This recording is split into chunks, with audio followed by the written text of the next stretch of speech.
I'm Kinsey Bartholomew, and I'm interviewing Mr. Paul Zirbel at his home on January 25th, 2008. Gosh, I wrote down 27. What is your full name? Paul Williams Zirbel. Were you named after anyone? Dad and Mom tried to name, gave us one name out of the Bible. So, Aaron John, Frank James Zirbel, and I was Paul Williams. So I guess I was named Paul from the Bible. But a lot of difference, so. When were you born? To 1930, Where? Harrisburg. Did you ever have a nickname? No. Do you know where your ancestors were from? On Daddy's side, they were all from Germany. And on Mama's side, her dad was German, and her mama was from Scotland. And I think they married over here in the United States, but they were from Germany and Scotland. Where did they settle? Wisconsin. And what did they do there? What? What did they do there? Well, Dad's parents were farmers, dairy farmers mostly. I want you to tell me about your mom and dad. Where did your mother grow up? Well, she grew up in Wisconsin. They were in Kenosha County, Wisconsin. And Dad grew up there. He went into the ministry whenever he was, I guess back then they started out a lot earlier, because I think when he was 14 or 15, he started going to school to prepare for the ministry. But they grew up in Wisconsin and up until 1922. What's something you'd like to tell me about your mom?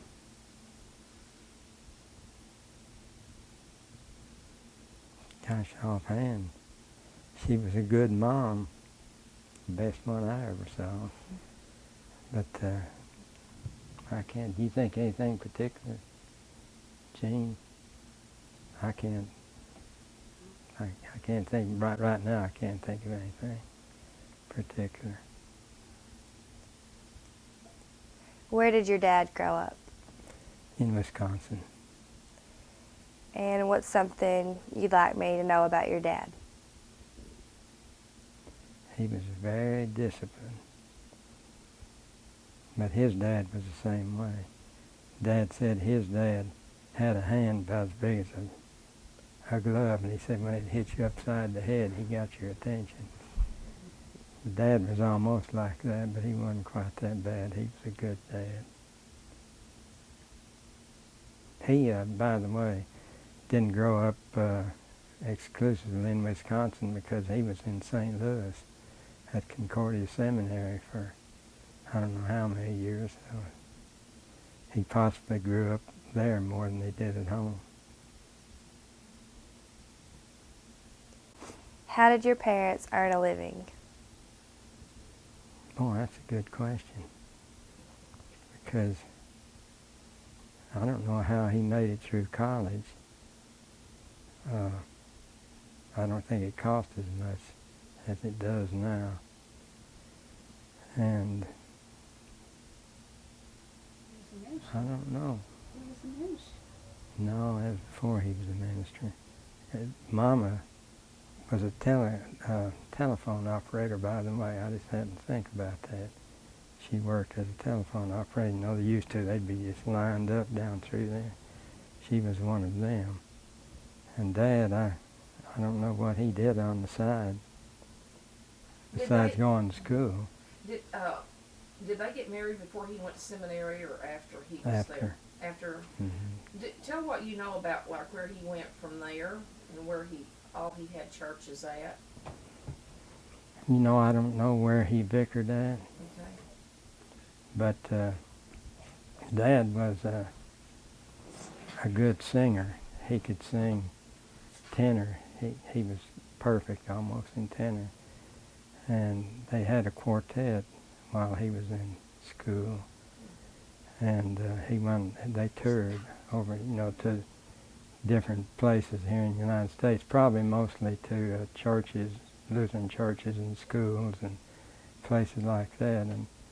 And he, I don't know if they earned anything from doing that or not, but he was really good at that. And he said they had a good quartet. Another thing, he was a good athlete. He played baseball, and he was a pretty good pitcher for the Concordia. And he played basketball, and he was a good basketball player.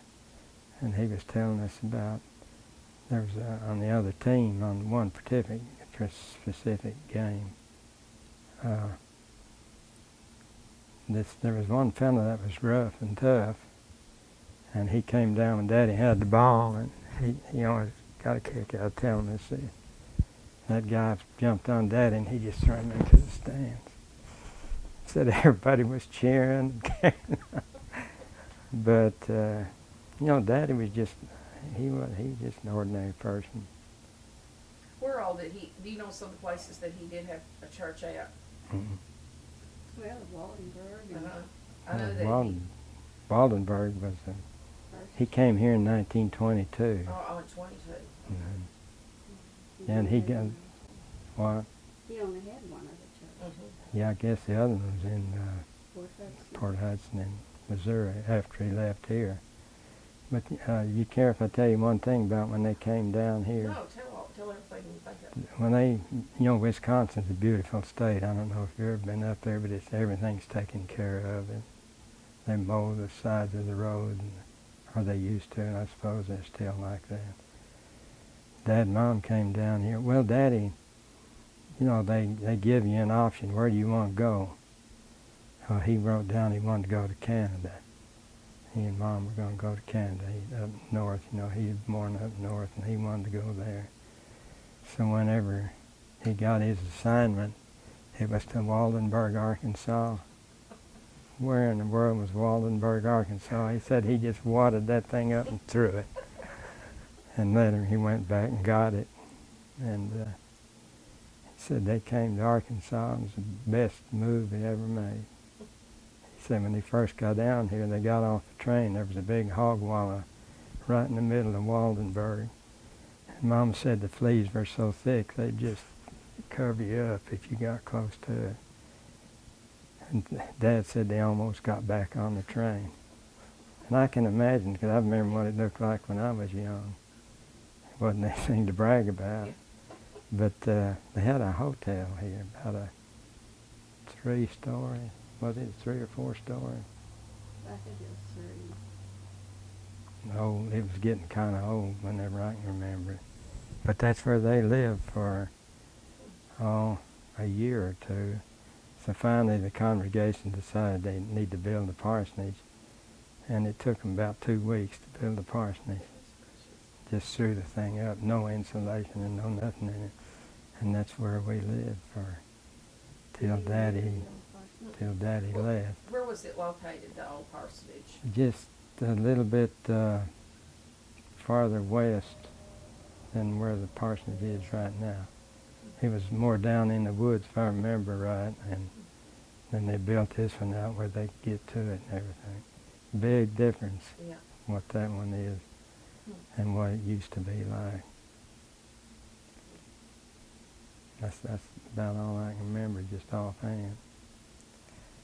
What are some important things you learned from your parents?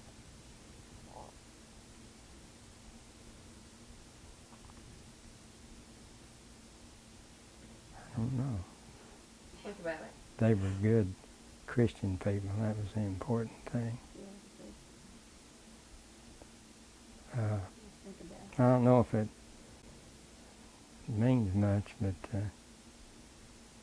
whenever we were kids, my preacher's kids were somebody you just kind of stayed away from. So preachers' kids, they have to be a little bit different. They got to prove that they're no worse or no better than anybody else. One of the ladies uptown was talking about us one time, said, well, they're pretty good kids. And then she said, for preachers' kids. That's what we were thought of. Dad and Mom, I think, were well respected, though. You know anything else?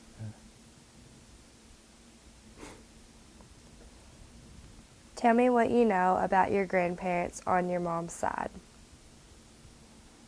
They were in Wisconsin, and we were in Waldenburg, and I got to see, I never knew Mama's mom. I knew her dad just barely. He was a good man, but we didn't get to know him hardly at all. Do you know what their names were?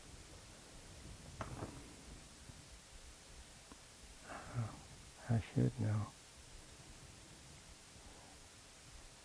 Let me think a little bit. I can see his face. He looked like a German. Had that big old black mustache, black hair, and I remember a picture of him holding a deer horn. He had killed a deer and he was holding his head with one hand, had his rifle in his other hand. But what in the world was his name? Last name's Moore. Yeah, What was her last name? Moore was his last name, yeah. But I just can't remember it. What did they do for a living? They were farmers. What did most of them farm up in that part of the country? What did they farm? Most of them was dairy farming Dairy farmers. and corn. They grew corn. But most of it was dairy. Pretty big old cows. What was their house like? It looked like an old country house, well insulated. It was a good house. You're talking about his whose now? Your grandparents on your mom's side. Yeah, well, no, I didn't know anything about his house. I was thinking about the house that Dad and Mom lived in. But I don't guess I was ever at his house. It's just too far. Yeah. How many kids did they have?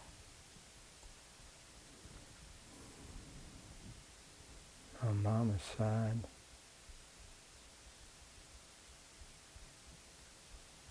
I think there were 5.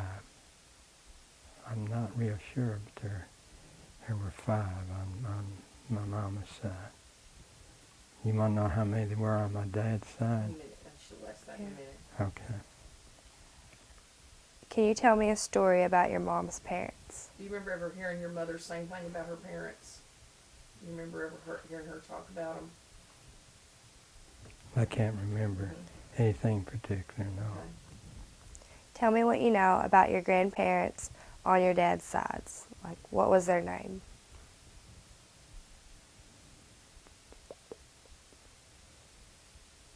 Well, Dad's name was,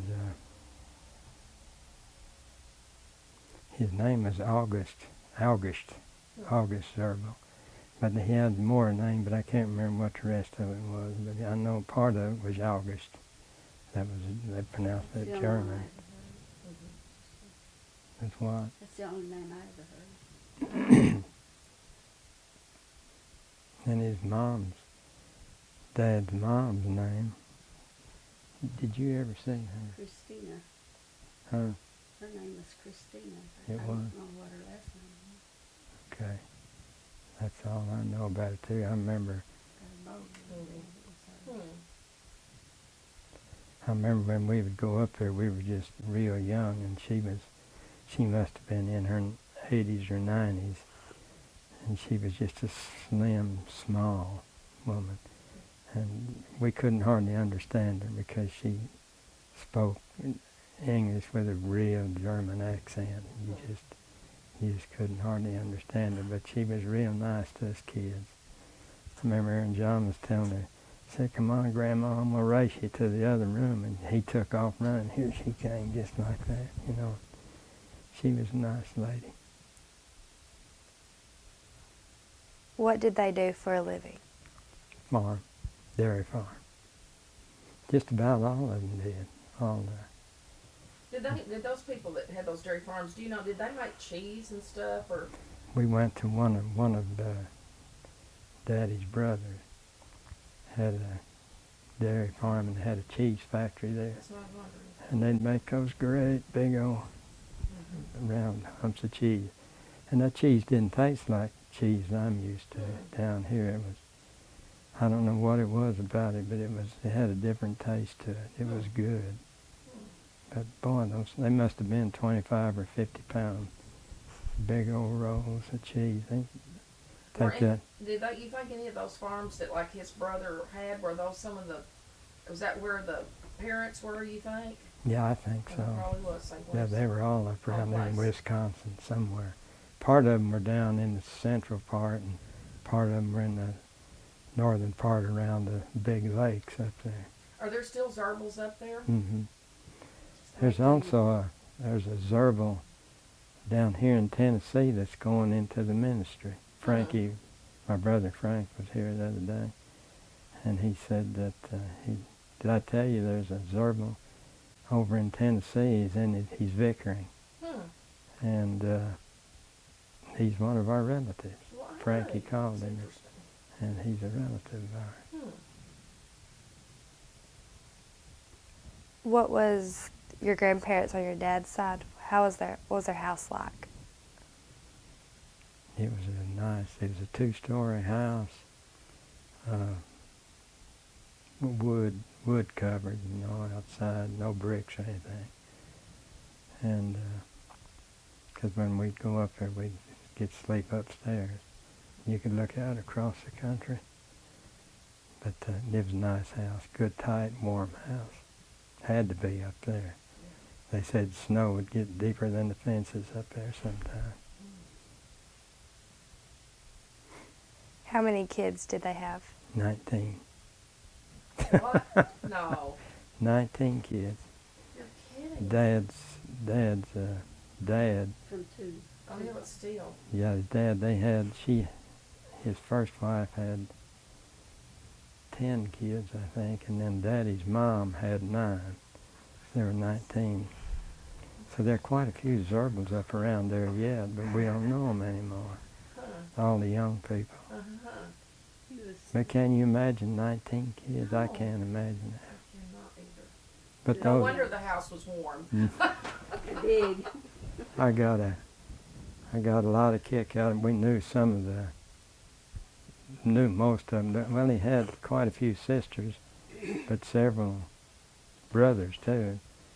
But I can't think of this one brother's name. 'Cause he was a big old man. He was a big old strong guy. He was a lot of fun to be around because he made over us kids, you know, when we'd go up there. Did they ever come down, any of them, to Yeah, Arkansas? the sisters did. I don't think very many of the brothers ever came down, but some of the sisters, Aunt Lil, Aunt Louise, that was two of them that would come down here.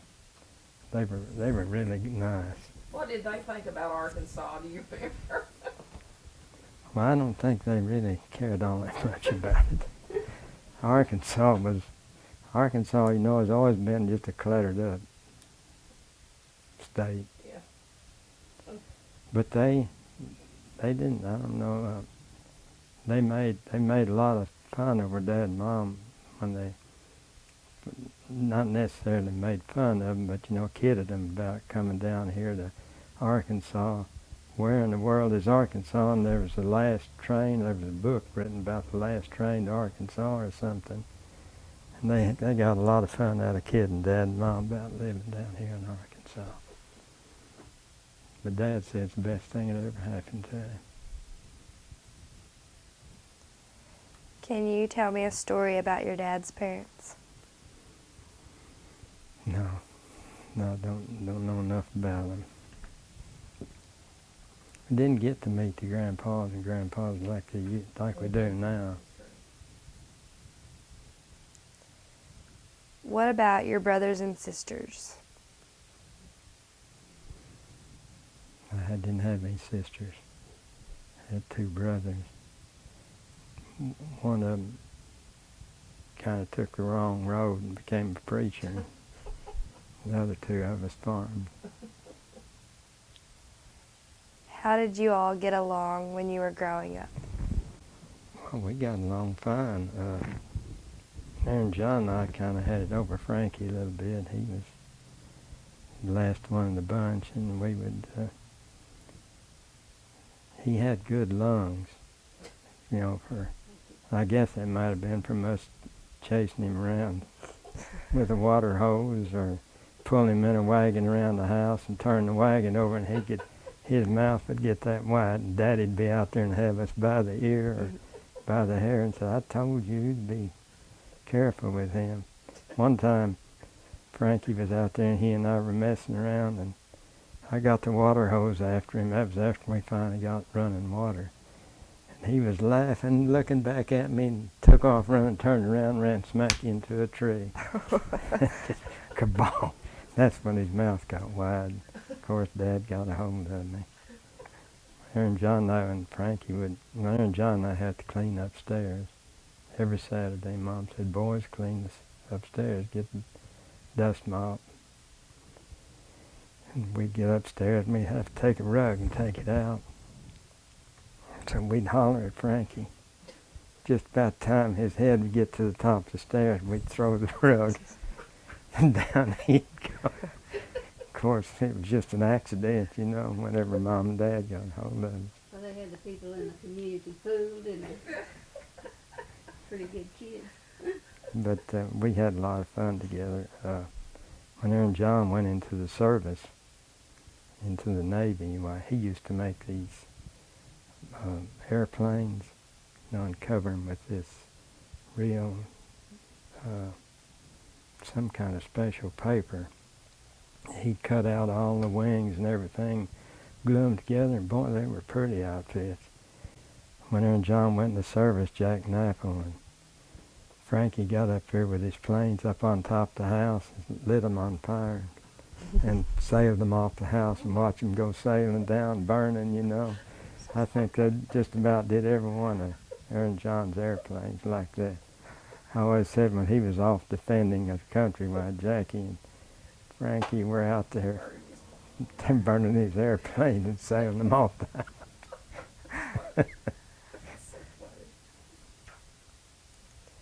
What's the most trouble you ever got into when you were a child? Gosh, it seemed like I was in trouble all the time. I guess it was mostly maybe when mistreating Frankie.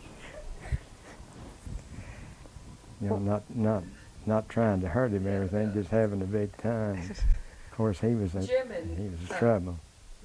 Jim and Phil did the same thing to Dan. Same thing. The two older ones did the same thing.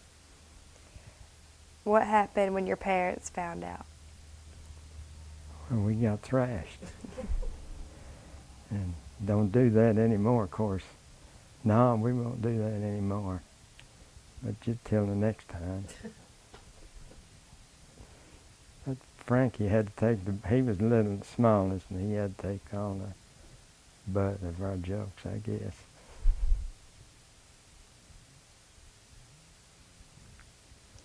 Were there cousins or friends who you played with?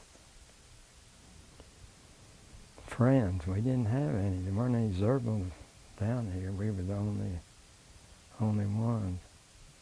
Was there anybody else in this neighborhood or this area out here that would come over to your house and play?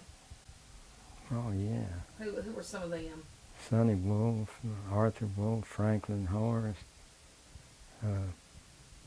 There was the Knappel kids. I don't know if you remember Bobby Knappel. What what would you all do when you'd get together? Think about some things you do because Jack talked about some of the stuff that y'all would do for fun. What do you remember doing with that crew? Riding bicycles. Sometimes they'd get up to about 10 or 15 of us, and we'd go bicycle riding. It was funny, I delivered papers here in Waldenburg, and it was Arkansas Gazette, I guess. And I earned enough money and I bought a bicycle. Best bicycle in Montgomery Ward or Sears 1 had for $18. Had lights, everything on it. And I would deliver papers around Waldenburg. And whenever we'd get together, I had my nice new bicycle. We'd get together and we'd go riding around. There weren't any cars. We'd ride into Waldenburg, and then we'd ride down toward Fisher. And we were supposed to meet Franklin Horst. He was supposed to meet us at Waldenburg, and there were about 15, I was 10 or 15. And we were riding down through there and headed down toward Fisher, going to try to meet Franklin. And I was, stupid me, I was up in the front. And all at once here came Franklin down through there, just white and riding, wide open. He was a big old strong guy. Rode right into me, bent my bicycle and stuff all up. I had to take him around, push it all the way back home. Couldn't ride it, bent the front wheels, and messed up Franklin too. It tore his breeches leg up, about halfway up his leg, and skinned him up. But he hit me first, and I don't think he hit anybody else. That was kind of some of the stuff we did. And whenever we got a little older on Halloween, we'd go pile stuff up on people's houses like old outhouses, and had a thrashing machine out here. You remember those old thrashing machines? Did you ever see them? They, that instead of combines, it's a thrashing machine. The combine is the same thing, only one of them self-propelled and the other one isn't. So we'd hook onto this thrashing machine, we'd pull it down, park it in front of somebody's house, and then take off. I was pulling it one time, and Aaron John was following me. And he said when I go around the corners, it'd be throwing dirt off to the sides. It'd look like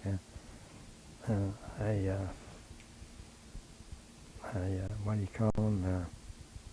Pulling people rode in back, tied to horses. Buggy type thing? Huh? A buggy? Yeah. Just. And he said it looked like that. It was, but it just, we did stuff that didn't hurt anything, but everybody had a lot of fun doing. Don't do those things anymore. Used to on Halloween. That was a good time to get out and play pranks and tricks on people. A lot of fun. Did y'all ever trick or treat? Was that going on? Did anybody trick or treat? Yeah, They yeah. did. That's whenever they'd put turn outhouses over, and everybody didn't. Most everybody had an outside toilet then. You either turn them over or you load them up and put them on top, put them in somebody's yard or something. One time, this didn't have anything to do with Halloween, but when Gene and I lived up here in an old rickety old house that somebody had put tie siding on, and we took it and finished it out, put cardboard on the inside, and papered it then. But whenever we got this house here, we moved the house from, this was an old barracks house to start with. There's a barracks out in Newport for the Second World War. They cut the barracks up into 20 by 30. And so we bought one of them for $1,800 and moved it out here.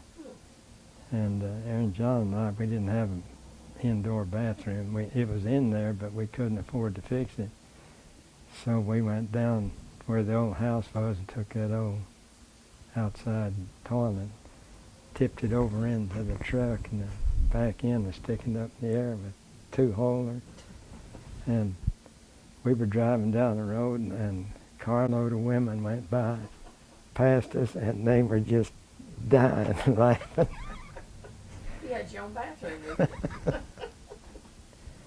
But I don't know. I can't think of anything else.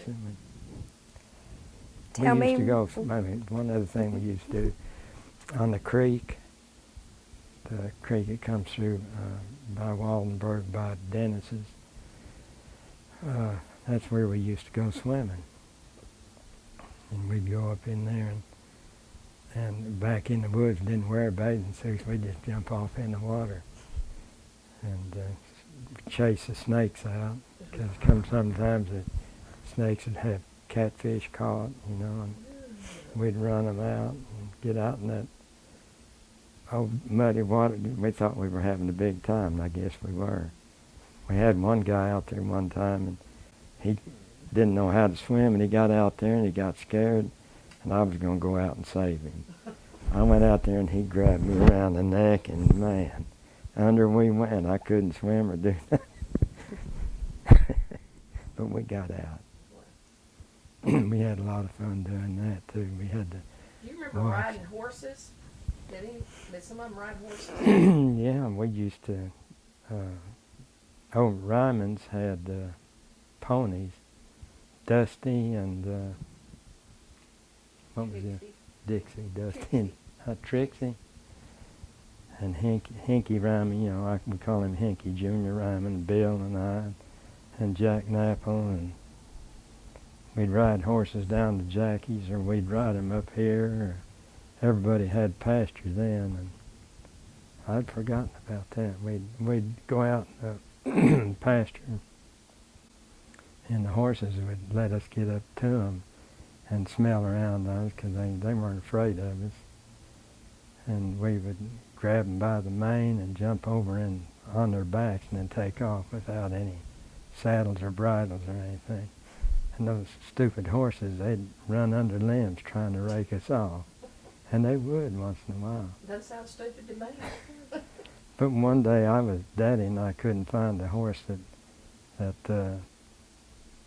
I think Jack's dad let us just keep up at the house for me to ride, to go riding with them. Well, that horse got out of the pasture and was over in Booby's rice field, or Booby Shoals, Ernest Shoals field.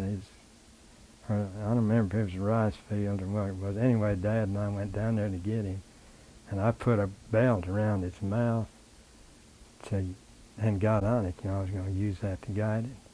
Well, that horse flopped its head around and got that belt off its mouth, and then it started bucking, started going out across there.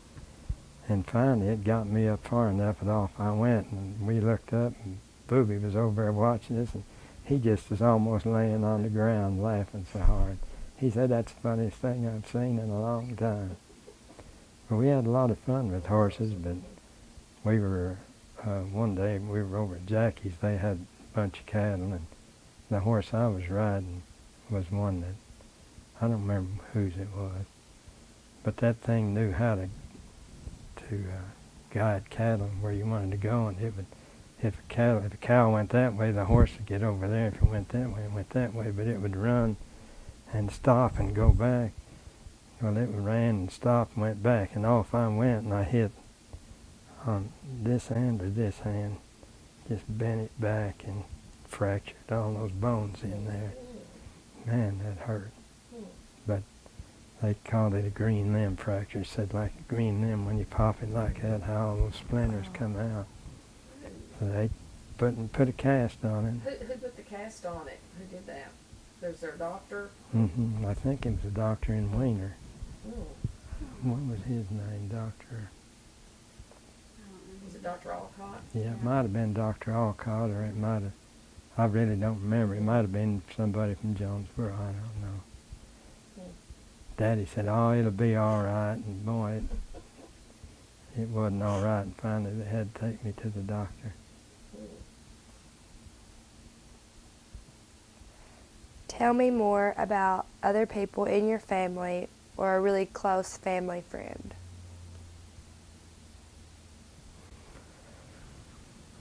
Well, Was there somebody that your parents were really good friends with that was at the house quite a bit? Maybe someone in the church that they were real close to? Well, it might have been Alfred Wolf, Sonny's dad. Because I remember we went down there a whole lot. Sonny and I were good friends, and having a lot of times I was at his place or he was over at ours. He was one of my good friends. I had several real good ones. But mostly, back then, people played cards or went out and threw horseshoes or played softball. I remember back when we were kids, the older people I thought were too old to play softball would play softball at the church. But I know when we got a little bit older, it was good that I had a good friend in Sonny because he had a car and I didn't have one. And that gave me a way to get around a little bit. He and I guess, ran around together more than anybody. I did, one of my best friends when I was younger than that was Denise Gooch's dad, Junior Gooch. He and I were good buddies. And then they moved off, and then he got killed. And I guess they moved back here then. Did they live in Waldenburg? Mm-hmm. Or they did? Mm-hmm. Yeah, I did not know he grew up around here. Yeah, he grew up here. He grew up quite well. His dad went into the service in the Second World War, and Junior, I really liked him.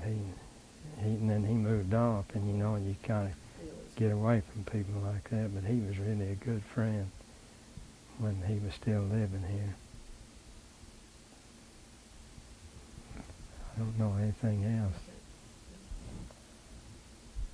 What did the house you lived in look like as a child? You mean as a child, you say? What did that house look like that you remember? It was just a frame house. I think we've got pictures of it up there in that history room in the church. Well, I know there's pictures of it up there. It was just I can't even remember how big it was, how long it was, or how wide it was. Do you remember how many rooms that had?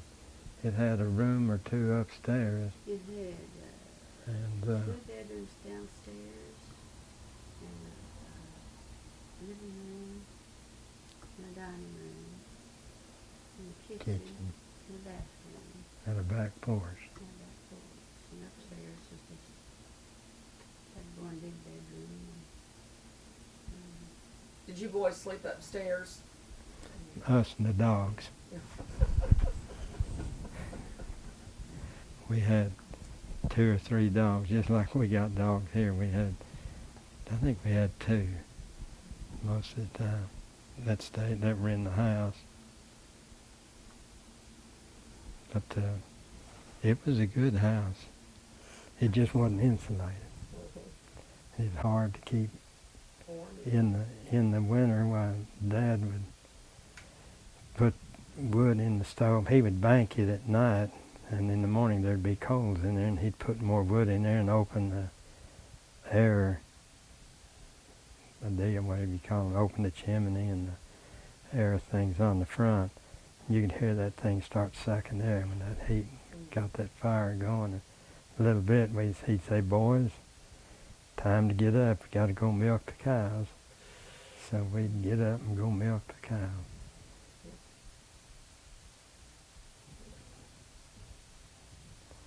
Did you live there a long time, or did you move around? No, we lived there. We lived there until I lived there until I was 20, I guess. Dad and Mom took a call up to, where's that port? Port Hudson, in Missouri. And, of course, Jean and I were married then, and we lived in that little old 2-room shack. Boy, if I lived in that today, I wouldn't be able to stand it. When the wind would blow, the rug on the floor would come up about that high. Better than living with parents, so wasn't it? Yeah. What was your neighborhood like, or the rural area where you lived as a child? Well, of course, I lived right there on the edge of Waldenburg, and it was just, What was there at that time? well, they had a store. They had, oh, I can't think of the guy's name now. You remember? Hmm? Miss Thompson? Thompson's, yeah. Thompson's had a grocery store there with a post office in it, and he had everything that you would need there then. And of course there was a beer joint, pool hall, and 2 or 3 filling stations, and had that hotel in at that time. Over here where Dennis's place is, that was some people lived, had a house back over in there then. Was It there, was was there a lot, I'm sure there was there lots of trees everywhere? Oh yeah, there were more trees than there was open space.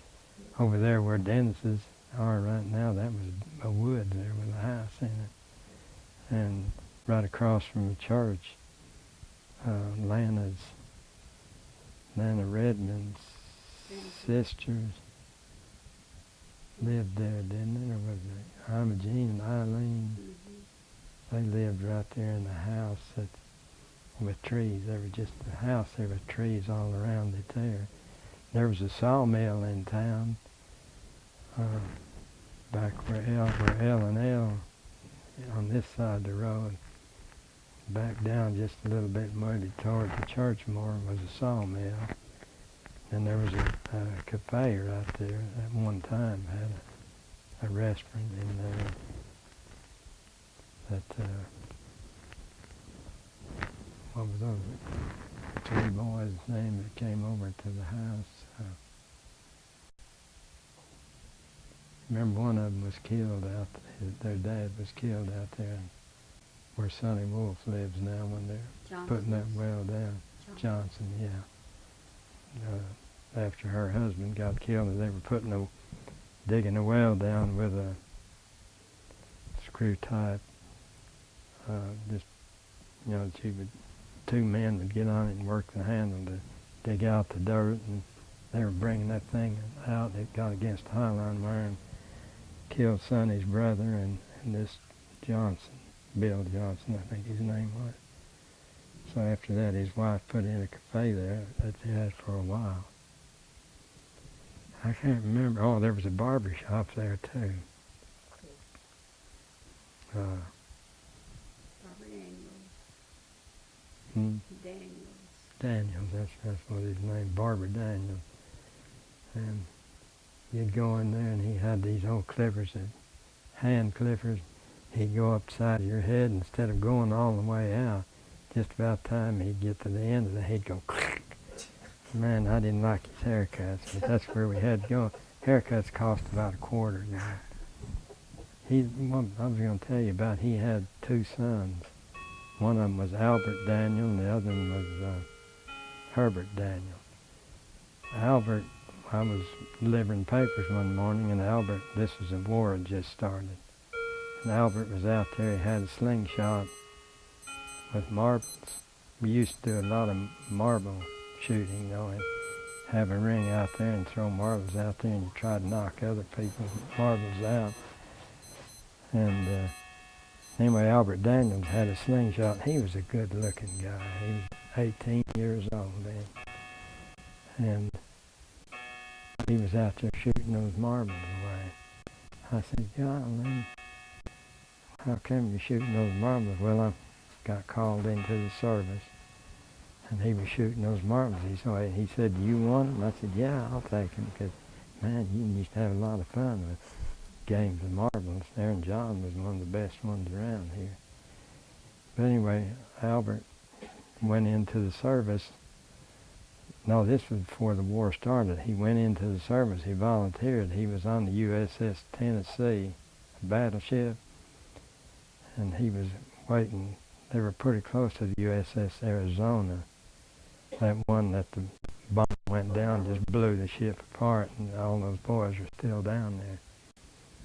Albert, one guy down there was named Franks. He was, I can't think of his first name. Leroy Frank. That was Claudine Ryman's brother. And he's still in the Arizona down at the bottom. Yes. Mm-hmm. And Albert said that he was standing out there. He told me he was standing out there on the dock waiting for Leroy to come out of that, and then they were going to do something that day. And he said the Japanese came over and dropped their bombs, and he said when it went down that Arizona and blew up, it blew his ring and his watch off his arm, and didn't hurt him any other than that, blew him down. And and then of course he was from then on he was on duty, and he made it all the way through the war, and he was a jeweler somewhere in one of these states around here. I've lost touch with him anymore. He's probably dead by now.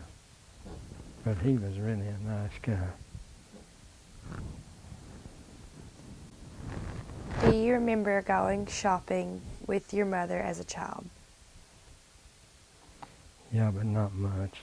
Back then they didn't shop all that much.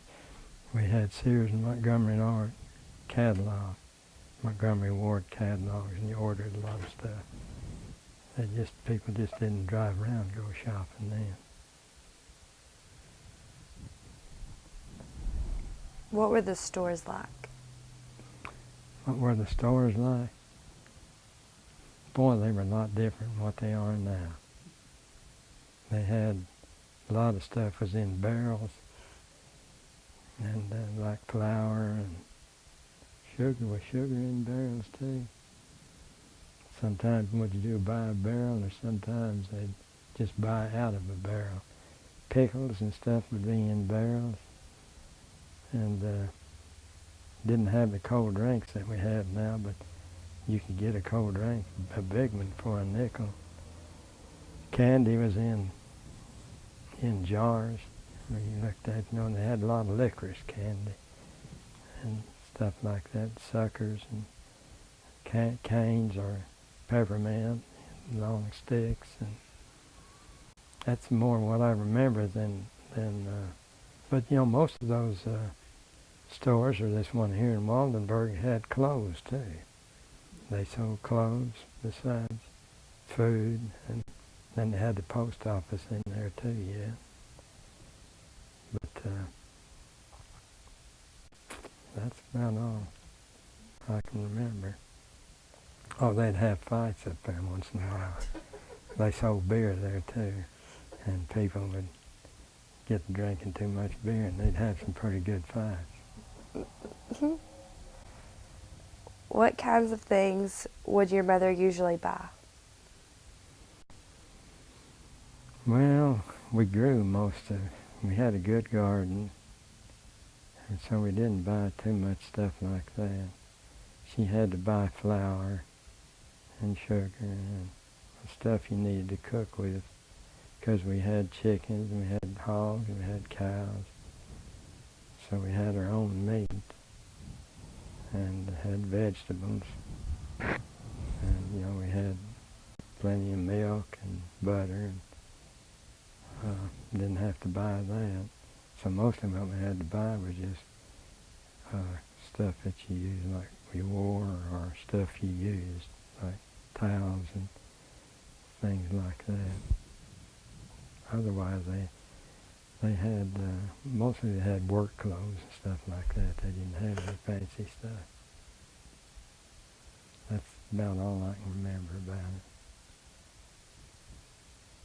Did you get to buy anything? No. If we had Daddy would give me a quarter sometime. I went to the fair with Sonny Wolf, and I think I had $1 or $2. And boy, you just didn't spend that money unless you just had to really wanted something bad. because you just didn't have any money. Things haven't changed. Mhm. Still don't.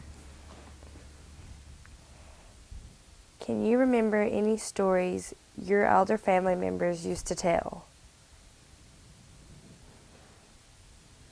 Well, I wish I did, but I can't think of anything offhand, any stories or anything. Can you? Tell me about the first funeral you remember attending. First funeral?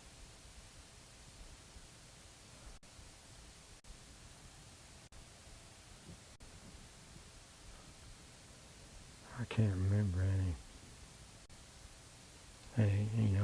particular funeral. I've been through a lot of them, but I can't remember anything about the first funeral or anything.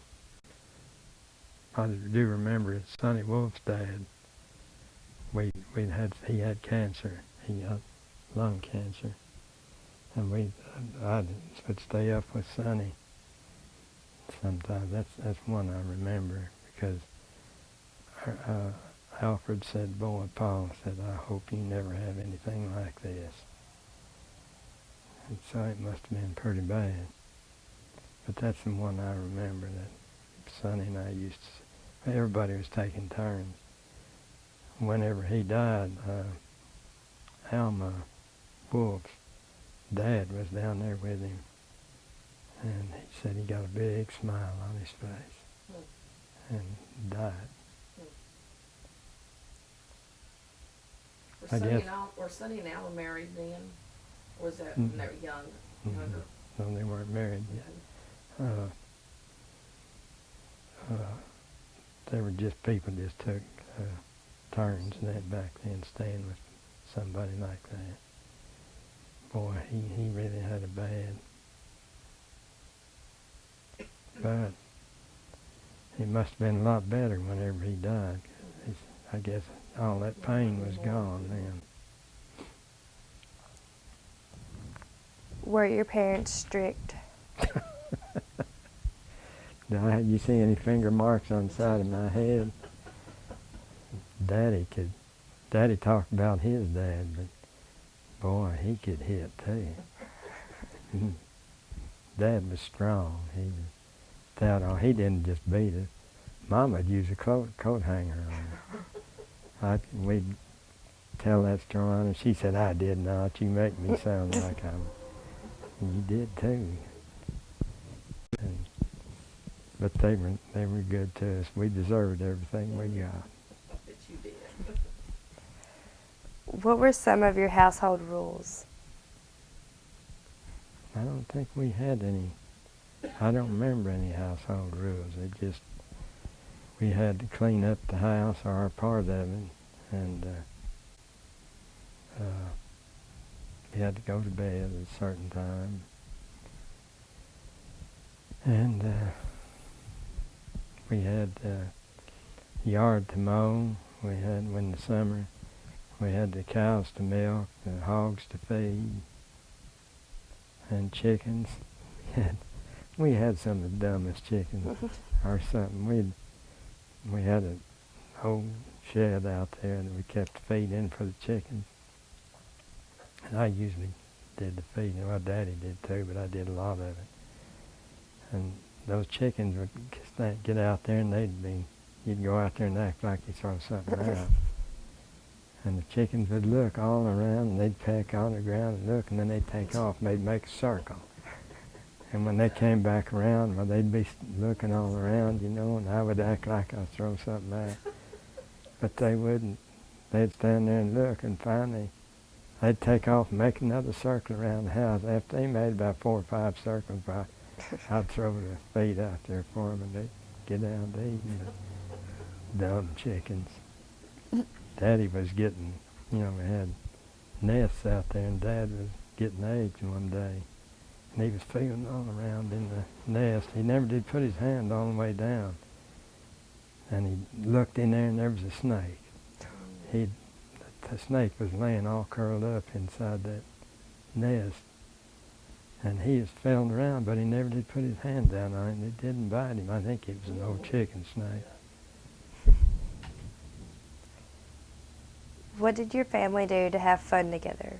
Things like trips, special occasions, or celebrations? One thing that we did every year was go camping up in the hills, and on some of these real nice, pretty streams they had up there.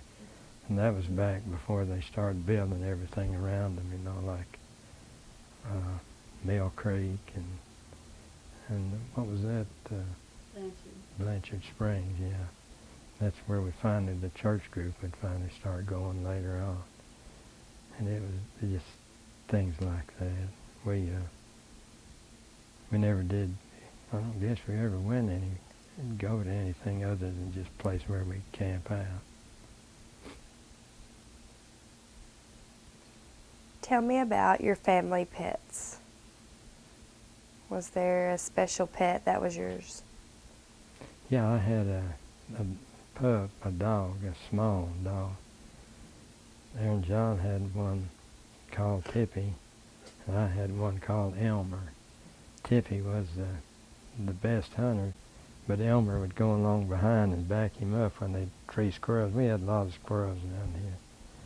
And Eric Schultz and guys like that would borrow Tippy from Daddy.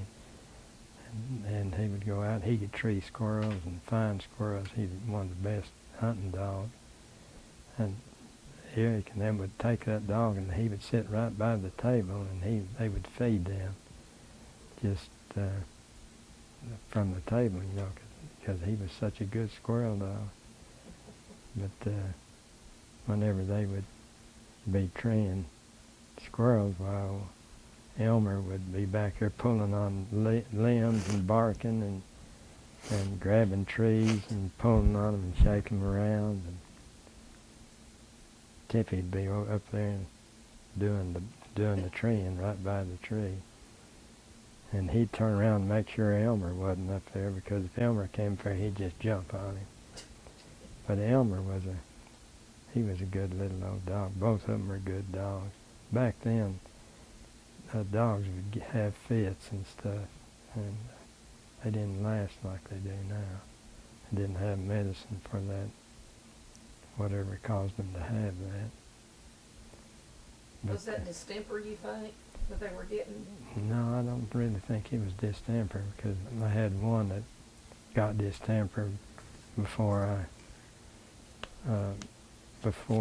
they had it before we knew it, and I took it to the vet, and they gave him shots and everything, but his teeth all fell out, and he would shake, kind of like my hand shake. He'd just sit there and shake like that.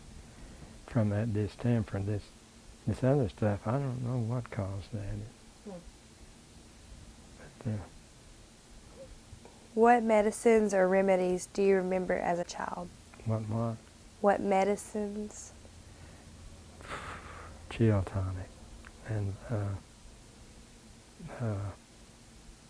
what was that other one? What's that other one they made us take all the time? Castor oil. Castor oil and chill tonic. That chill tonic was black with little old white, looked like little old white things all over in it. And man, that was the awfulest tasting stuff. And that castor oil was just so slimy that, man. But we had to take it. Man, and Vicks, they used to rub Vicks salve all over us when we'd get a cold or something. Remember those things you wear around your neck? They'd get all greasy and dirty looking. Back then, we didn't take a bath every night either. We took a bath about once a week. Nice. Can you remember a time you or someone else in your family was very sick or hurt? I remember Mom was real sick. They thought she was going to die, but she made it all right. She wound up in the hospital down in Searcy, and she was down there for a week or more. And Daddy was trying to take care of us and do his work too at home. And I never ate so many steaks in my life. That's about the only thing he knew to fix was steak. We ate steak. I think we ate steak if not 3 times a day, 2 times a day. It didn't cost much back then. They'd come around with trucks, steak. Remember, they'd come around with those trucks with ice. Steaks were iced down. They'd flop them out there. They wouldn't allow it now. But I was trying to think. It seems like, I guess none of us boys was ever real sick. Your dad was real sick with malaria, wasn't he? Yeah, Dad. Yeah, they didn't know but I was real little then. I don't even remember that. They said that they didn't know if he was going to make it or not.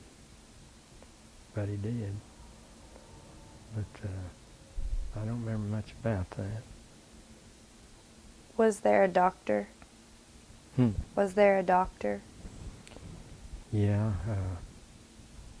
You mean, did we take him to the doctor or what? Was there a doctor that helped whoever was sick? Oh, yeah. I think there was one in Jonesboro. I can't remember.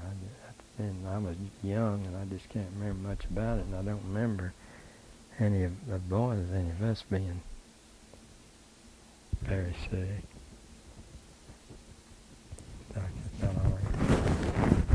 When you were a child in elementary school, what was your school like? Just right east of the church was where I went to school. I lived right there. Didn't take me very long to get there. But it was, there were, I don't know how many classes. We had 2 teachers, I think. And I believe we went up through the 8th grade, because when we hit the 9th grade, we started going to winter. Well, when you went to that school there at Walmart, was it brick? Mm-hmm. Okay.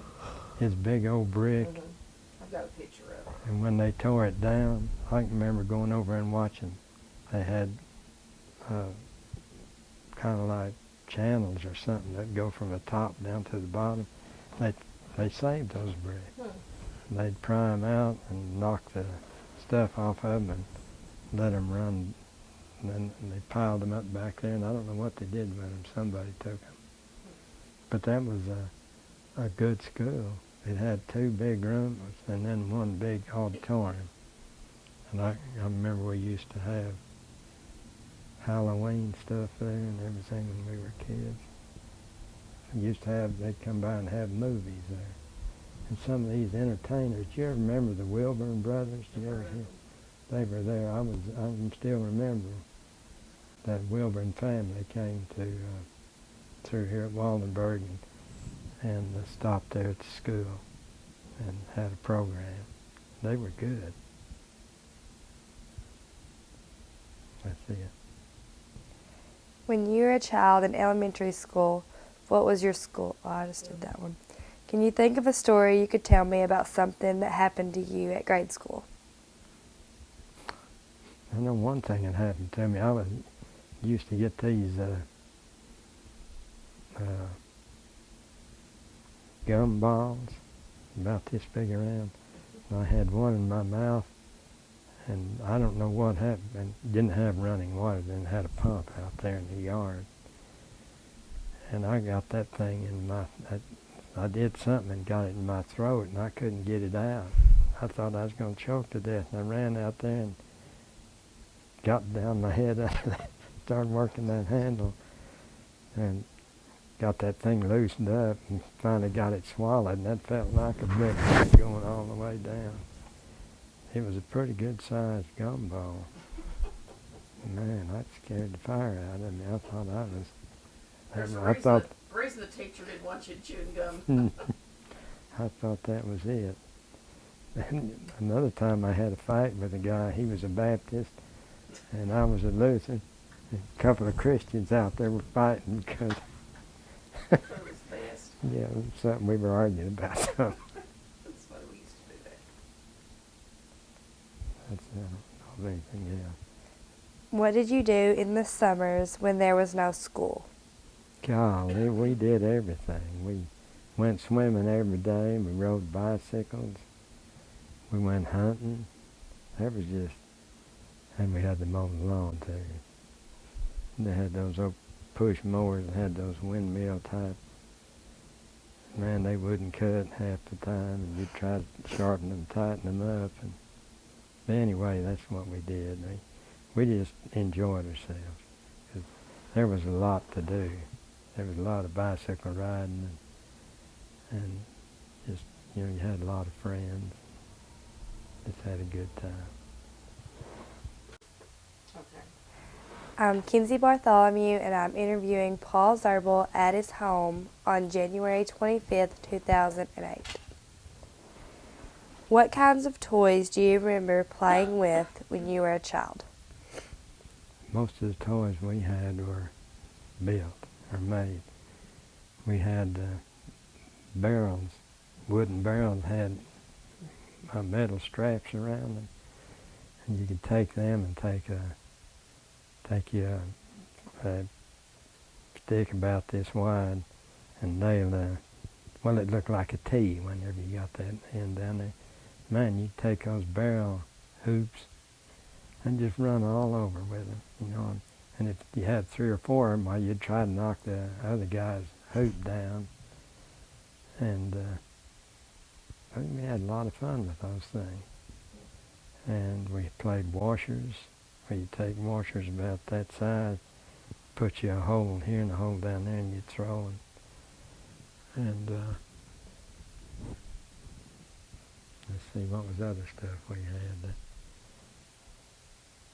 Okay, my mind just went blank. I know there was other stuff that we played with.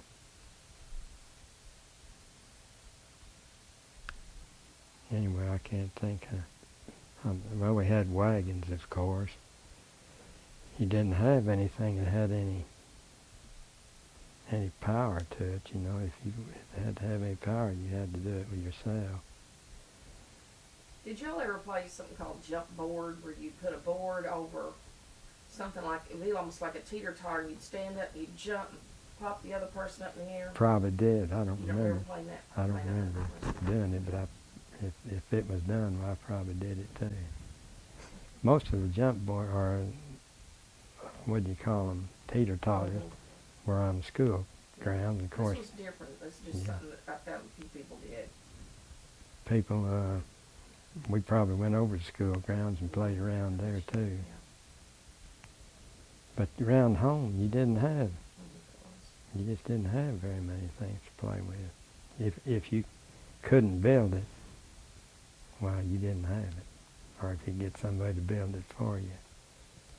I can't think. I know there was other things, but I can't think offhand what they were. I guess that's it. Did you have a special spot or hiding place as a child?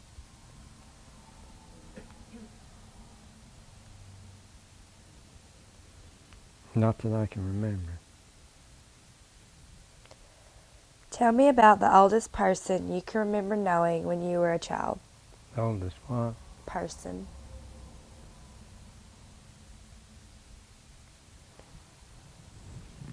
The one I can think of was her name was Millen, Miss Millen. And she ran the hotel here in Waldenburg for, I don't know, until she got too old. She was rated to Will Cage. And I don't know, she came in through here on a wagon train. I don't know if she was with a wagon train or if she came in. She was telling me about it. I don't know if she came in on a wagon train or just the one family or something moved in, but I can't remember where she said they came from. But she's about the oldest one I can remember, except Miss Ruger. Miss Ruger said she came in here on a train. I don't know if it was a train, but she came in on a wagon. And those were about the oldest people I can remember telling me about it. I wish I could remember and would have talked to Miss Millen more about it, because she was really a nice person and she would have told me. When you're young like that, you don't think about stuff.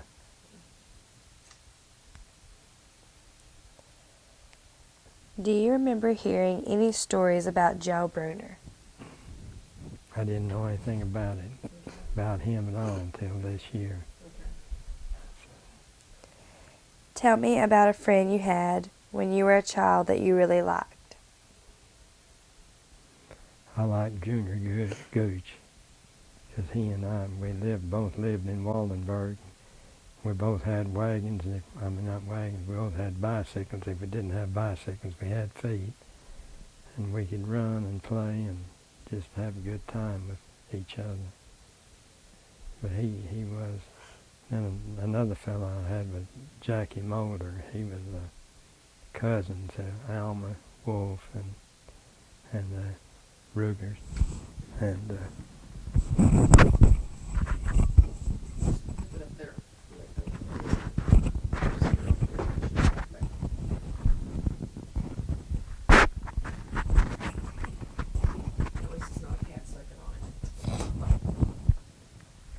But those are the two guys that I really had a lot of fun with. I guess Junior, I ran around with him more than anybody until they moved off. And then Jack moved off. And Sonny and I got to be buddies. So. But then with Hinky and Bill Ryman, there was something to do just about all the time. People talk about not having anything to do. But back then we didn't have anything, but we had something to do all the time.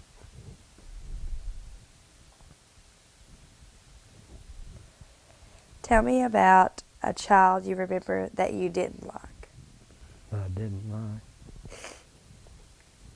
No, I'm not gonna. I don't want to do that.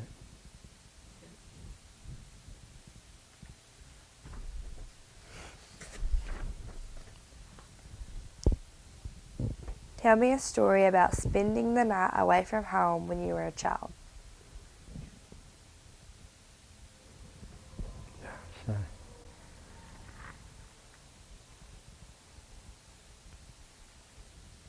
I don't know.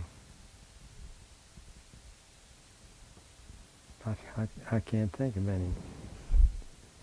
Boys probably didn't spend the night, well, kids didn't much anyway. Mm-hmm. But you boys never did camp out together? Did No. your parents ever let y'all do that, all you kids? No, if we ever went camping out or anything, there's usually a bunch of adults along. And the mosquitoes, we couldn't camp around here because the mosquitoes were so bad that you just couldn't hardly stand it. Because I can remember going out, you were asking about camping out with kids. We went out with a bunch of adults. That's when Lester Ruger was still alive, and Johnny Eisler, and Paul Horst, and all these big guys, older guys, went out on the Cache River. Man, we had to almost carry the truck back in there in a few spots. And the mosquitoes were so bad. We had a fire going and smoke and everything to try to run the mosquitoes off. So it was, you didn't camp out unless you camped out with older people around here. How did your family celebrate Thanksgiving?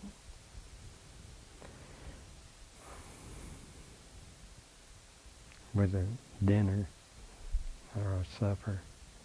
And usually I think there were, if you had relatives around, I know there was relatives, but we didn't have very many around, so we usually went to somebody's house or they came to our house. But I can't remember too much about that. What do you remember doing on Halloween? He's done that one, just skip that one. Okay. He's done that What was Christmas like at your home when you were a child? Well, I tell you what, there wasn't very much. If I can remember, and one Christmas I remember I got a little toy gun, a glass. It was made out of glass full of candy. And we got an orange and an apple. And that's the only toy I can remember getting. I remember that Christmas because that was when I didn't get hardly anything. Just got that one toy that I can remember, besides an apple and an orange. But I guess it got better after that, but I don't remember. Did y'all always have a Christmas tree? Mm-hmm. Yeah, we always had a Christmas tree. That was one thing. You know, I don't remember at home if we put any kind of candles on them, but at church they put the tree up and put candles on them and light them, and Fred and Apple would be back there with a bucket of water, just in case anything got on fire. And but at home I can't remember ever. Of course you weren't there around there, but I can't remember putting candles on trees at home. But we might have just decorated them with decoration and stuff. Can you tell me a story about a birthday you had as a child? No, I can't remember. Did y'all have, I know most people didn't celebrate birthdays like they do now. Did y'all have a birthday cake? Do you remember if you did that? Yeah, I suppose we did, because Mama usually made sure we had stuff like that, but I can't, offhand, I can't even remember any.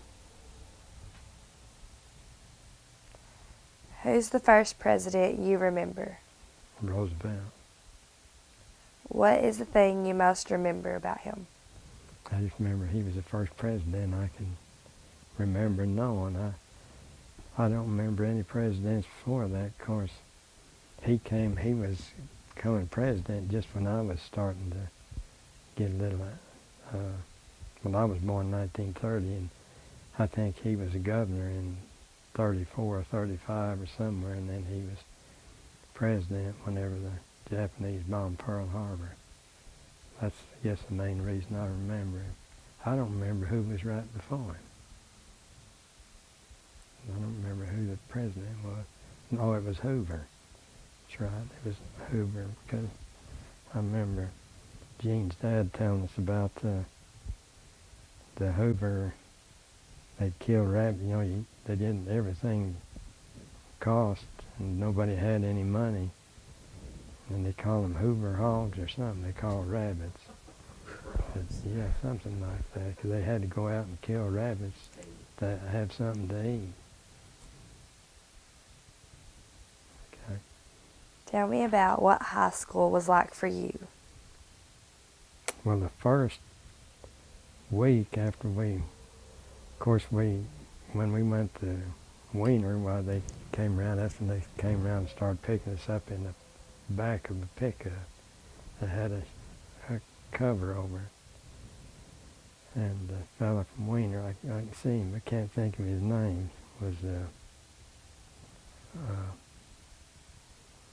he was going around picking us up and taking us to Wiener.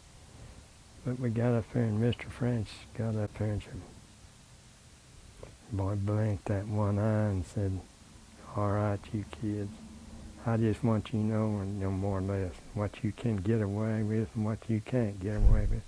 Man, he had me so scared I was afraid to even do anything. In a month's time, why, we didn't even worry about it. He was all bluster. I mean, he wanted you to study, and you were there too studying. He wanted you to study, but he wasn't near as mean.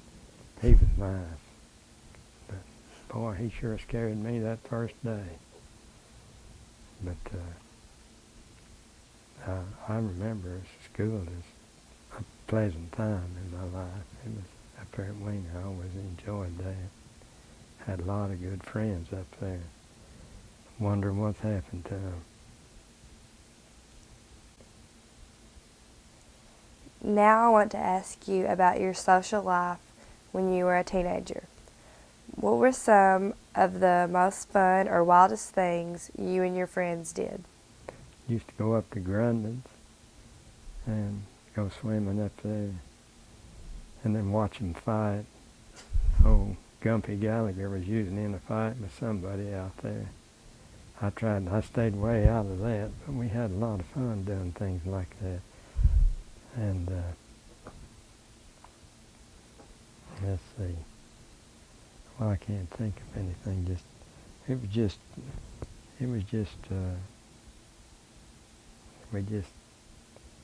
we did, when we went to the shows, they had movies in Wiener, had a theater there.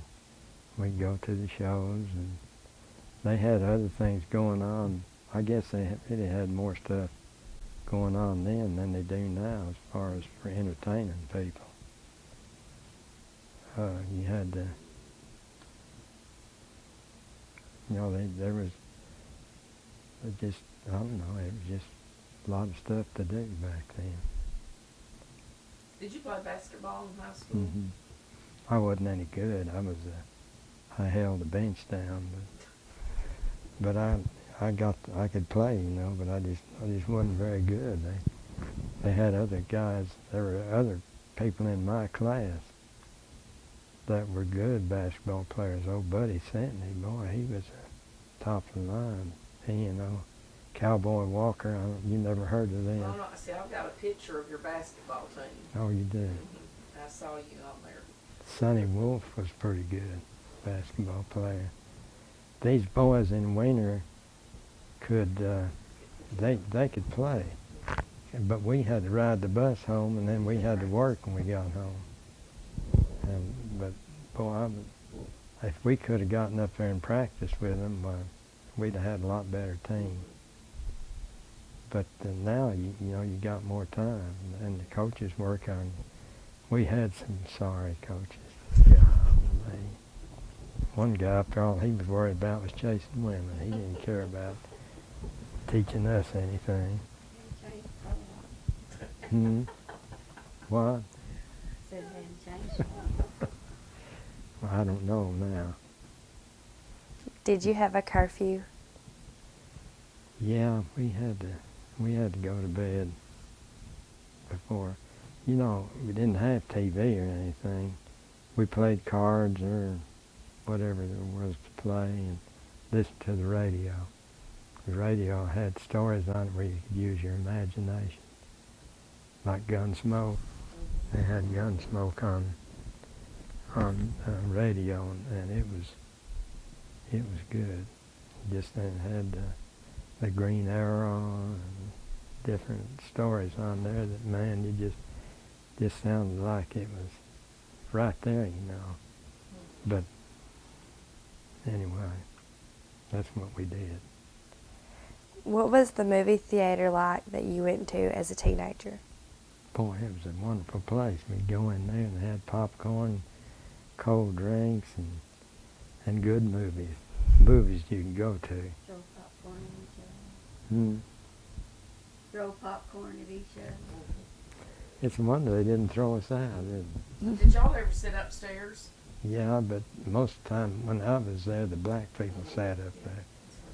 They had sit. I remember when we went to see the Jackie Robinson movie. Jackie Robinson, was the one that broke the blackberry in baseball. And man, everybody down there was just cheering for him, and there the black people were sitting up there and in the top. They couldn't come down there and cheer with us. But that was the Sweats and Corneliuses and gosh, who were they all of them? Were there any black families living here in Waldenburg at that time? No, they hadn't. I don't remember any blacks even living here. They were all lived around Wiener. And Daddy bought a old Model T truck from Sweat, his last name, I can't think. He was the older guy. He had a son, that had those twins. But he brought us that old Model T. We had a lot of fun on that thing. But I liked the older Mr. Sweat. He was just, he'd just talk. You visit with him, he'd just talk up a storm with you. He was really a nice guy.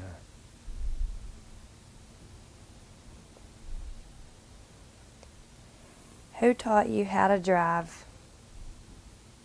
I don't remember anybody, unless it be Aaron John, my brother, older brother. We'd take that old Model T truck out, and you pressed on you started out pressing on low gear and get it up pretty good, and then you'd reach over and pull that thing back, and here you'd go. We'd go down to the cemetery and make a circle around the cemetery and come back, and that's where we learned to drive.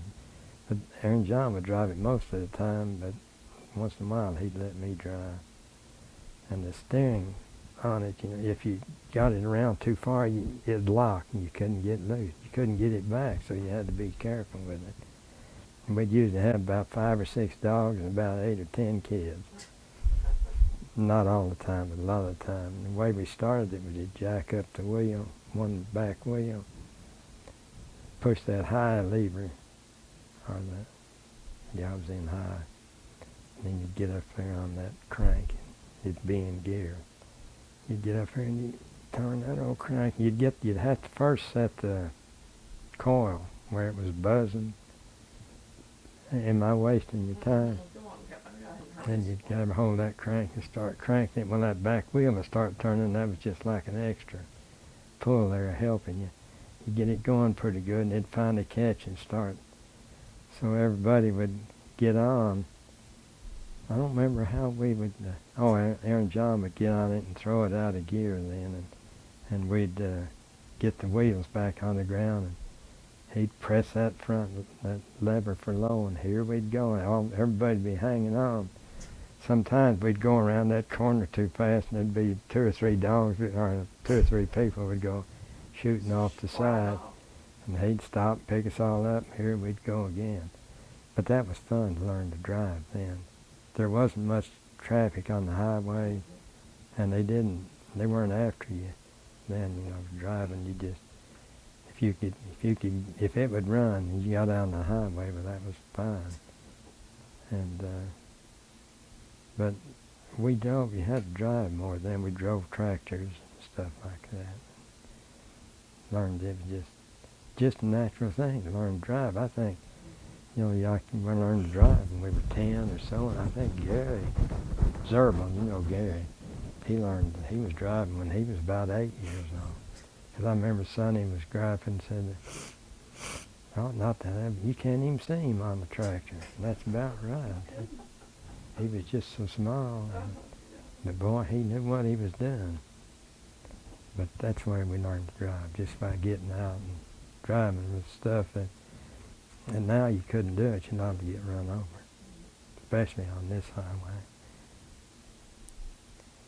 Tell me about someone you admired or looked up to when you were young. I know there was somebody, but one fella was my best friend, really was the best friend I ever had, was Lester Ruger.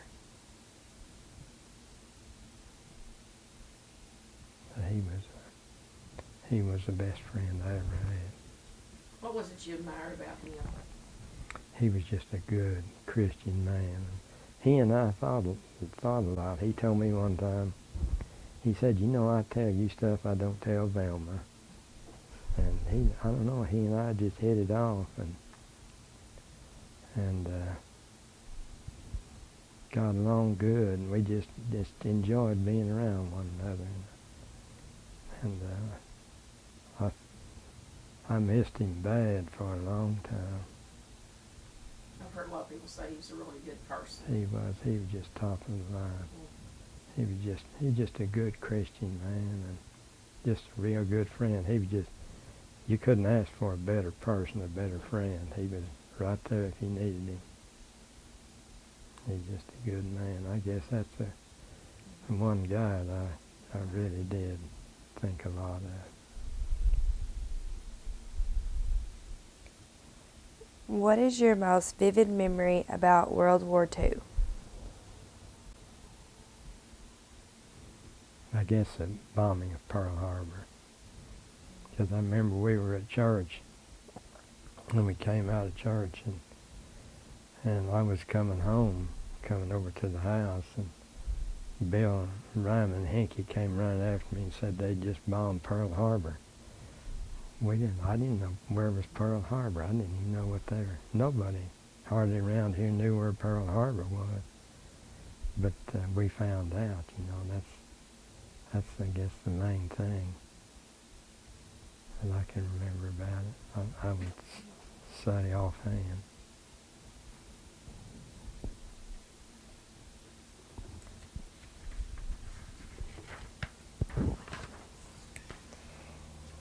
Did you go to college? No. That's where I made my bad mistake. Daddy and Mom wanted me to go, and I didn't want to. What did you do after high school? I went to work, What kinds of jobs did you have? farming. Tell me a story about something that happened to you at one of your first jobs. That was. Something that happened to you when you were farming. Well, I had when I used to survey levee, I had a helper out there that we would get into it once in a while, you know. We had a radio, and I'd talk on the radio and tell that person, you know. Well, we first would use hand signals. Well, that didn't work, and they came out with these radios. And I'd take that radio, I'd say so-and-so, and she would say, what? And I would say so-and-so, and she said, I can't understand you. Why don't you talk? And then we'd get into it, and I'd have to beg her to stay out in the field. And one time we were out there working, and she wasn't doing something like I suited her. And there was a guy working for us, had worked for us, well, he still was working for us, and his name was Clifford. And we had trouble with him. I said, what's the matter, Clifford? Can't you do any better than that? And boy, she shut the tractor down and just took off for the house. And I was me going along behind her, just a begging and everything, saying, I didn't mean it that way. I'm sorry. And tell who that she is. Tell who that she is. Who she is? Yeah. My wife. And I really had to beg her to. Good. She was telling me, all right, I better watch my mouth after that. And I tried to. You can't fire anybody. You can't hire anybody to work that cheap. No, that's for sure. Boy, she put in a lot of time out there on those old tractors. That was back when you were out in the sun and dust, and woman, you know, it's hard to keep your hair all clean, everything. You'd have to come in and clean up. I remember Daddy would drive tractor for us after he retired, and at night he'd come in and his teeth would be white and his eyes would about all you could see. The rest of them were just covered up with dirt. Calves really made it nicer. That's one of the main things I remember about farming. How did you meet your wife? Well, she lived right down here, and right down here in that first house. And I was farming down below, well, right around us here. And I got noticing her, and she was a pretty good-looking girl. And I got the dating her and everything, and finally we decided we'd get married, but she was just 16 years old. So whenever she got 17 years old, her mom signed a note that she could get married, and so we got married. We married her before she knew what was going on. When she was in a weak moment there. Thought I was wrong. Can you imagine 16? Yeah, 16 was different than it. Well, it was. but I don't know as far as, I can't remember how I met her, where I met her or anything. Is That- there a family recipe that throughout the years is always found on the table at family celebrations or dinners? What do you remember? What I do you don't. see? What do you remember that is always fixed? Anything in particular? No, Okay. I don't. I sure don't remember anything particular. I know everything that was on it was good. Yeah. And we ate it. Jean was a good cook. She's the top of the line. She had to cook for 5 brothers, wasn't it? Yeah, and mom and dad. You know, her mom and dad both worked out on the farm, and Jean had learned to be a cook. Same factors. Tell me about something you have that has been passed down through your family that means a lot to you. Show it to her. I said, show it to her. I showed it to Patricia. Okay, tell a story about That's a silver dollar. That was a silver. Daddy carried 2 of them in his pocket, and he carried them. I don't know how many years he carried them. And I said, whenever you die, I want one of them. And boy, that's the first thing I got a hold of when he died. And describe it because it's on the tell what it looks like, so it'll be on the tape. It looks just like a piece of round metal, actually. There's nothing left as far as the picture. No, it doesn't have any identification on it at all. It's just a Completely worn smooth. down. Yeah, it's just a smooth. I bet 50 cents is worn off of it. Do you have any idea how he got started doing that? No, I don't. He was carrying 2 in his pocket, and he was leaning over one day to trying to check the oil, and an old John Deere tractor. It was an old 30s model, 30-something model. And he leaned over far enough, and a bolt reached out, caught his pants, hit the pocket, and just tore his left leg breeches off, and didn't hurt him, and put a dent in this, and then the other right here. You just barely see a dent in it where that bolt hit. And I don't know what happened to the other, but he had 2 of these. I think Gary's got it. Has Gary got it? That's interesting.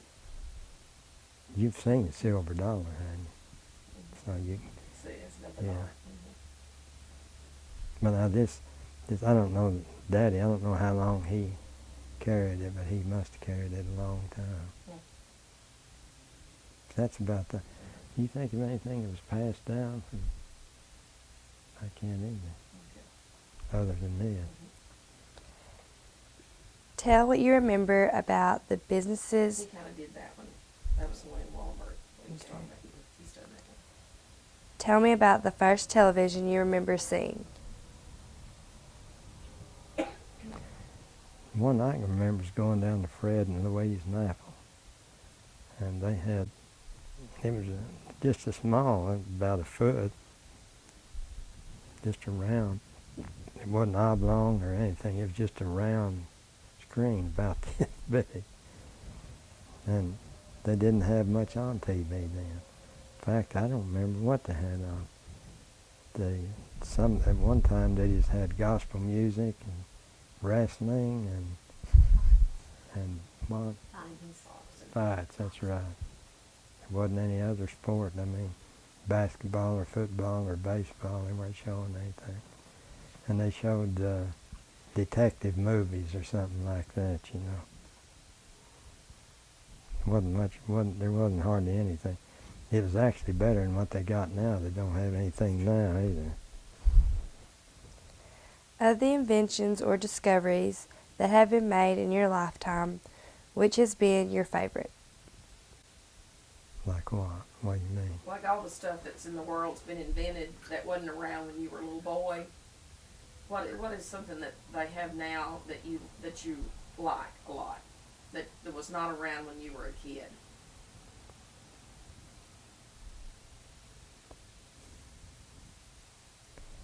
Offhand, I can't think of anything. I know they've come up with a lot of good medicine that have really helped. Now, we come out with penicillin and all kinds of good stuff like that. And Other they come up than with, World War II, tell me about what has been the biggest world event in your lifetime. One so important that you remember exactly where you were when you learned it. I remember when Elvis Presley died.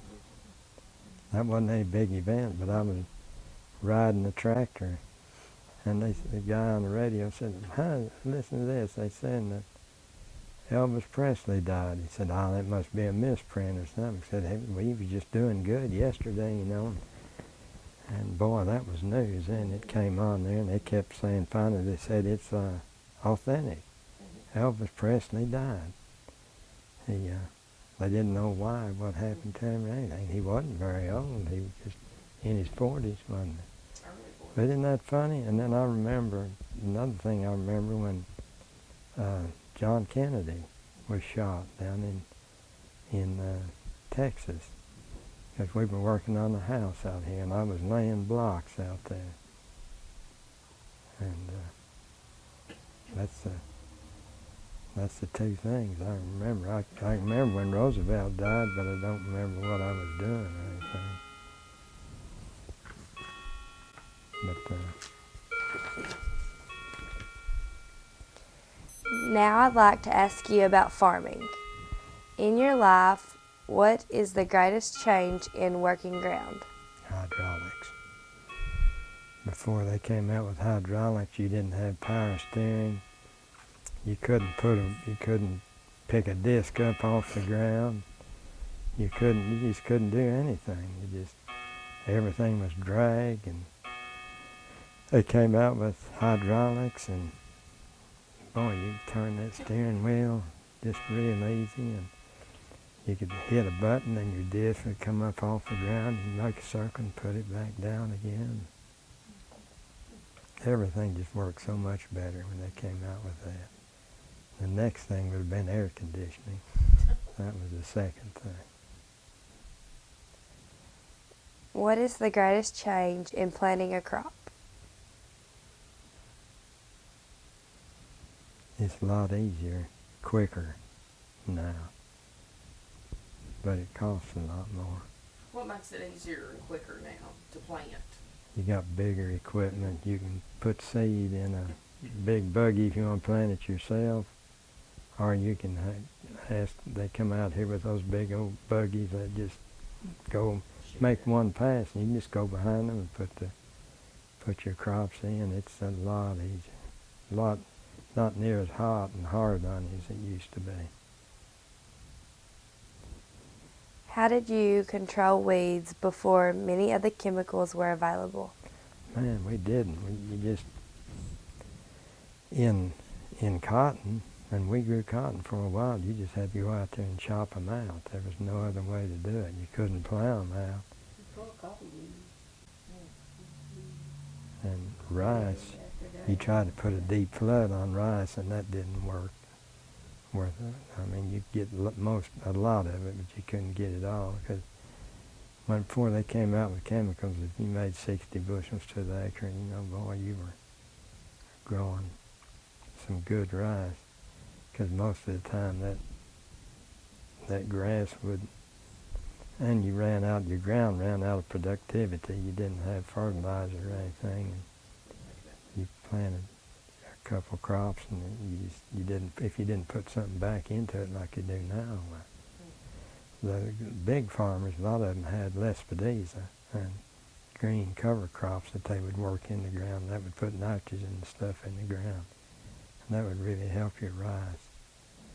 But what did farmers do that couldn't afford to do that? I mean, like, you had to have your crop in the field. Did they plant it one thing one year and they just changed where you put it? Mm-hmm. Well, is that what you did? Yeah. Albert Ryman for a few years there pumped his field up and let water stand on it, and then in the next spring they would get in there and muddy it up. It would pretty well rot the straw, and then they would take an airplane and fly the seed in there, and that worked pretty good. But you don't hardly see people doing that anymore. The only place where they would do that would be where there's real bad gumbo, and it's so bad to work, and when you work it, it clods it up. And you need to talk to some good farmers now to find out what. How were rice wells put in when you started farming? How were they what? Rice wells? How'd they put them in? Well, the ones I can just barely remember, they would get down there and start digging. But see, you didn't go about 25 or 30 feet and you hit water. But they would dig with shovels, and they would build the wooden. They'd put boards all around as they went down to keep that from caving in on you. Because whenever we bought this farm here, our well up here was one like put down like that, and it messed up, and they went down in there to work on the thing, and it started caving in. They came back out of there, and that thing caved in, and we just had to put it. Then by then, George Newman, I don't remember if you remember, Shorty Newman was putting in wells, and Daddy had him to come down there, and he put that well down, and it's still there. But boy, they had to dig them with shovels, because people sometimes, the dirt would cave in on them, or one guy fell. He started down the well and he fell, and somebody had their shovel standing up there, and he fell right on that thing and killed him, you know. And it's just, boy, back then it was more dangerous than it is now. What was the price of farmland when you began farming? Yeah, $50 if you donated the ground. You'd get it from the government, and you went out there and you had to clean it, start clearing it up. If it was already cleared, why, it'd be maybe 125 or something like that. Now it's worth 2,000. Did they have FFA when you were in school? Yeah, I believe they did, but I don't. What we did, we learned to do welding, and we learned about, they were just starting to come out with fertilizer then, and we were learning about that, and they tried to teach us that in school. Of course, we were young, and that didn't mean a whole lot to us then, but they were just starting to come out, because they were, I remember one book I had there, they were showing these people had crops out there, and they were coming down there pouring fertilizer out by hand. They were carrying it in a sack, and they were pouring it down beside the plants by hand. And they were showing the advantages you have to fertilizing your crop and making a good crop. They showed that guy sitting there in front of a refrigerator eating an ice cream cone. That was one of the benefits you could have. The time off. Mm-hmm. What advice would you give to someone wanting to be a farmer? I don't think I could give them any advice, because it's a tough way to go. Now it costs so much. If you don't have real good backing, or if you hadn't got some machinery, you've got to have machinery, or you've got to have some good backing. Boy, it just costs so much. I couldn't give anybody advice. Would you advise them to be a farmer? It's a good life if you can make it. Well, I wouldn't trade my farming days for anything, because it was really, we had a good life. But it's so stressful, so expensive. I talk to guys now that are still farming, and the guys I rent the farm to, and they still have to buy machinery, and they still got to pay for it. It's tough. Although most people don't like to pat themselves on the back, what is something you've done or accomplished in life that you're proud of? I don't know of anything that I've accomplished that I'm proud of. Think about it. I got my kids through school. Tina went all the way through college and then got a doctorate or a master's. Well, got a master's degree. Pam went 2 years and then she decided she didn't want to go anymore, and she's had a good job up here at Riceland. She's a manager up there and one of the managers. So that's two things we did. And I guess that's I hadn't done anything else other than that. Tell me about the biggest lesson that life has taught you, a lesson that would help a young person live a better life. Go talk to somebody besides me, because I don't think I could give any. I wouldn't give anybody. I'm not that good. What's something that you learned from life that you know now that you didn't know when you were a kid?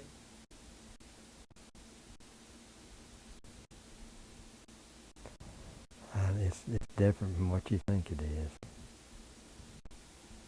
I've heard guys say, I didn't think it was going to be this way, but that's life. But, I don't know. I can't. My mind just goes blank when you ask me something like that. Just think about it. What's something that though you've learned just from working and just living life that kids it would be helpful if they kind of knew ahead of time what to expect, or something that they should do in order to be more responsible and be that type of thing.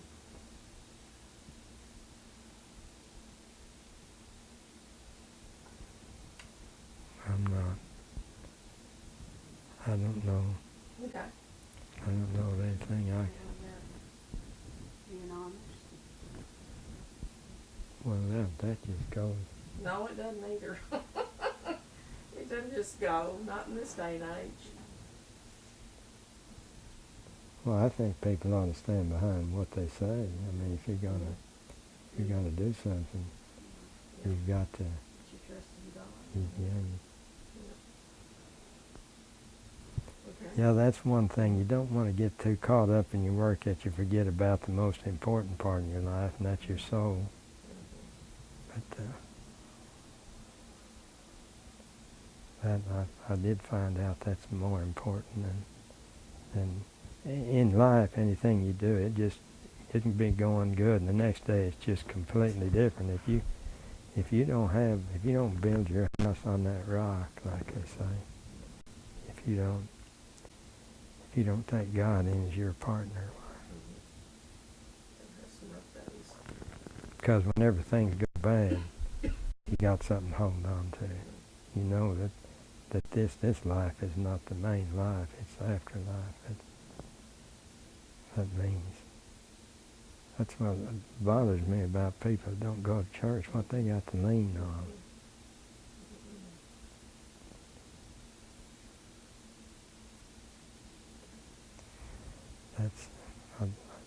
That's about that. I don't know any other advice to give anybody. Read God's Word and listen to it and do what it says. Thank you for your time and all of your useful information. You're welcome.